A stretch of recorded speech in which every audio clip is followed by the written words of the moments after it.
Manusia selamanya minta dipuji, kata Habib Ali Habsyi dalam kitabnya yang tadi pagi baru kita baca. Manusia ini senang kalau dipuji. Kalau ada orang baru belajar alif ba ta dibilang saudara ini ulama besar, girang dia. Tidak bilang ojo ngono aku ini ndak sik durung apa-apa. Jarang. Farhan dia bilang dia ulama. Tapi kalau dia dikatakan ente iki kok koyo munafik ini, marah. Padahal sifat munafik itu 3. Kalau bicara bohong, kalau janji palsu, kalau dititipi tidak amanat. Lah dia ini mempunyai 1 bohong. Jadi dia ini sebetulnya sepertiga munafik. Betul saudara-saudara? Sudah sepertiga, tapi tidak mau dikatakan. Minta dipuji terus. Ini hendaknya kita, kalau orang serius, tidak mau begitu itu. Orang yang tidak serius yang begitu itu. Dan yang akhirnya, saudara harus bisa menanggalkan ambisi. Apa sih cara Jawanya ambisi itu, Haji Umar? Ambisi itu la ilaha illallah Muhammad Rasulullah, keinginan dan sok, ya, sok kepingin dijadikan kepala, sok kepingin dipuji, sok nanti berlari saja sebentar. Lah aku kok tidak disebut orang RRI mang, girang kalau disebut namanya di RRI. Itu tidak serius itu. Kalau bicara sebentar dikeploi orang girang. Malah katakan jangan keploan, kita ini tidak boleh keploan, kita serius. Kita kalau senang Allahu Akbar walillahil hamd begitu. Saudara tahu hal ini adalah wajib kita ketahui. Ini ambisi mesti dibuang. Jadi kalau kita tidak ada ambisi, nanti kita ada kerelaan untuk isar. Apa isar itu ya? Kita tepo seliro dan menyenangkan untuk orang lain lebih daripada diri sendiri. Itu namanya isar.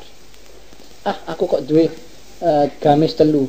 Coba Riko wis duwe ta gamis? Durung. Riko seneng tak kate gamis. Iya, itu tak kayak situ. Itu isar. Kalau diangkat, nanti dulu saya belum layak untuk diangkat. Kalau ini memang betul dia layak diangkat, ya saya terima. Amanat saudara-saudara mengangkat. Dan dia bakti betul dalam pengangkatan. Itu namanya perjuangan. Dan ini namanya isar. Kalau ambisi sudah tidak ada. Tapi kalau ambisi masih dekem di dada kita, kita tidak bisa menang sebagai umat.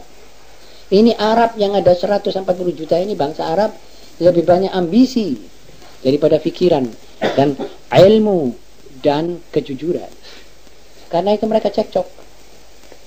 Dan kebetulan pas pada waktu mereka sampai kepada taraf yang lebih mirip kepada jahiliyah al-ula, jahiliyah primitif mereka. Sekarang jahiliyah ilmiah. Jadi diberi oleh Allah kekayaan, lupa Al-Quran. Diberi oleh Allah kekayaan dan nikmat, lupa kepada nikmat dan lupa kepada yang memberi nikmat.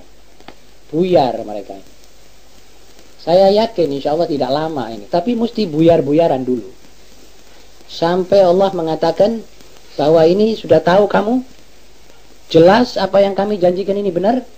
Kalau mereka bilang amanna billah, baru Rabbana kshif 'anna al-'adzab inna muqinun, baru Allah akan mengangkat tabir asap daripada azab ini di muka mereka. Sebab kalau tidak begitu mereka akan terus tersiksa. Dan perpecahan itu siksa. Kalau umat Islam di Indonesia ini masih berpecah, ketahuilah bahwa umat Islam masih kena siksa. Kalau orang kena siksa tidak bisa menang. Sebab sedang dimarahi dalam keadaan murka, dimurkai oleh Allah.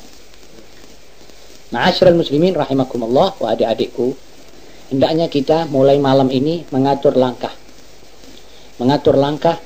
mengatur khitbah. Siapa di antara kamu imamnya pemuda ini, hendaknya dia betul-betul ikhlas dan betul-betul memikirkan kamu, dan kamu harus mengindahkan apa yang disarankan. Dan kamu semuanya termasuk pimpinanmu konsultasi dengan orang-orang tua-tua. Konsultasi itu ada hasilnya. Dekatilah orang-orang tua-tua, minta mereka punya pendapat dan nasihat, minta mereka punya koreksi. Dan kita ini kadang-kadang mau berbuat, kadang-kadang melebihi pada apa yang kita maukan, lebih daripada target yang kita maukan. Akhirnya tidak berhasil. Saudara mesti ada ta'at. Ini pengikutnya Khomeini ta'at, juga menyediakan menang. Saudara tidak percaya bagaimana setianya itu pengikutnya kepada imam itu. Dan imamnya juga bagaimana membuktikan. Imam ini orang kaya raya ini, orang hartawan. Jangan dikatakan orang ulama besar dan ulama mujtahid. Ini termasuk Imam Anam yang mujtahid dari golongan sekte Syiah. Dan kalau duitnya itu jangan tanya, kata salah satu majalah Newsweek dari luar negeri, dikatakan kalau Syah ini tidak nyedot hasilnya minyak Iran, maka kekayaan Syah sama kekayaan Ayatullah Al-Khomeini ini hampir unda-undi. Lah yang bandani ini perjuangan ini siapa? Yang charter Air France Jumbo Jet dari Prancis ke Teheran itu uangnya siapa? Dia. Dia tidak begini, tapi begini. Memberi. Dan setianya umatnya bukan main, sebab mereka tahu bahwa ini manusia mukhlis, jujur, setia.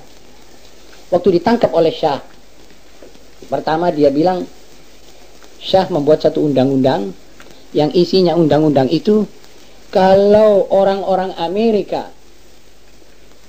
bertindak salah, melakukan kriminal di negeri Iran, maka hakim-hakim dan mahkamah-mahkamah Iran tidak boleh menghukum, tidak boleh mengadili. Jadi pengadilannya itu dikembalikan ke Amerika biar diadili oleh Amerika. Itu Ayatullah Khomeini waktu itu marah. Dia bilang sampaikan kepada Syah, kalau dia berada di Amerika, dia Syahansyah yang menamakan dirinya Maharaja di Raja ini, kalau dia sampai ke Amerika, lalu dia memegang mobilnya dan menggiles anjingnya seorang Amerika, maka itu Syah akan diseret ke pengadilan oleh yang punya anjing. Wahai hakim, adililah manusia ini karena saya punya anjing diinjek. Apakah dia kira bahwa rakyat Iran dan atau Amerika lebih mulia daripada anjingnya orang Amerika, lebih mulia dari dirinya? Syah timbul marah. Syah memerintahkan penangkapan. Ditangkap, dimasukkan penjara. Malam itu juga keluar demonstrasi 10.000 orang ke penjara mau melepaskan Ayatullah. Syah memerintahkan barisan pengawalnya tembak semua ini.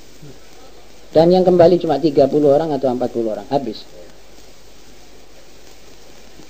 Besok pagi keluar 15.000. Belum diangkat ini jenazah. Kita mau pasang lagi jenazah. Jadi biar 25. Akhirnya Syah mengatakan keluarkan ini orang. Ini kalau begini kita bunuh Iran seluruhnya. Keluarkan. Keluar, disuruh keluar negeri. Suruh keluar dari ini Iran. Pergi ke Irak, Turki, merambah. Tapi dia tidak diam. Di atas sejadahnya dia pasang kaset begini. Dia khutbah. Itu kaset dibawa ke Iran. Itu tiap orang memiliki itu kaset. Mendengar dengan khusyuk khutbah imamnya. Ya, ini namanya imamah. Ini bayat. Dan ini hasilnya. Tapi mesti ada loyalitas. Ada persetujuan. Ada kekasih. Ada setia taat. Dan ada ilm. Ada ikhlas. Tidak ada ambisi. Saudara-saudara, karena itu saya ingin dalam pertemuan pertama ini, saya maksudnya ta'aruf saja dengan sedikit apa yang saya ketengahkan. Kalau perlu diadakan acara tanya jawab habis ini. Ada acara tanya jawab? Ada acara tanya jawab? Kalau ada acara tanya jawab, silakan. Kalau tidak ada, sudah bisa dicukupkan sekian. Bahwa aula wa afdal. Yakfi ya jemaah. أقول قولي هذا وأستغفر الله العظيم لي ولكم ولسائر المسلمين والمسلمات والمؤمنين والمؤمنات واستغفروه من كل ذنب إنه هو الغفور الرحيم. والسلام عليكم ورحمة الله. بأننا اقترفنا وأننا أسرفنا على لظى أشرفنا فتب علينا توبة تغفر لكل حوبة واستر لنا العورات وآمن الرواتي واغفر لوالدينا ربي ومولودينا والآل والإخوان وسائر الخلال وكل ذي محبة أو جيرة أو صحبة والمسلمين أجمع آمين ربي أسمع فضلا وجودا منا لا باكتساب منا بالمصطفى الرسول نحظى بسولي صلى وسلم ربي عليه عد الحب وآله والصحب عداد طش السحب والحمد لله بالبدء والتناهي والحمد لله في البدء والتناهي اللهم اهدنا بهداك واجعلنا ممن يسارع في رضاك ولا تولنا وليا سواك ولا تجعلنا ممن خالف أمرك وعصاك اللهم اهدنا من عندك احفظ علينا من فضلك وانشر علينا من رحمتك وانزل علينا من بركاتك يا ارحم الراحمين اللهم انصر الإسلام والمسلمين وأعلي كلمتك إلى يوم الدين اللهم زلزل أعداءنا يا رب العالمين اللهم شتت شملهم ومزق جمعهم اللهم اجعلها عليهم سنينا كسن يوسف اللهم لا تجعل الدنيا أكبر همنا ولا مبلغ علمنا ولا تسلط علينا من لا يرحمنا بذنوبنا وصلي وسلم وبارك يا ربي على محمد وآله والحمد لله رب العالمين سبحان ربك رب العزة عما يصفون سلام على المرسلين والحمد لله.